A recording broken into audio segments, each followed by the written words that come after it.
Get ready for the dictation on the count of 3, 2, 1, start. Dear Mr. Freeman, I have recently examined the accounts of your department and I find several expensive items with nothing to show why the amounts have been spent.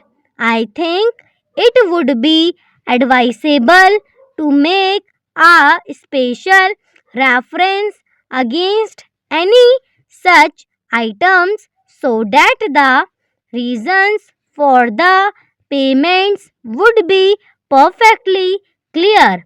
I don't want to be unduly critical or unreasonable in my demands, but your branch has shown disappointing returns this year, and as you know, it is necessary to preserve a proper balance between expenses and earnings.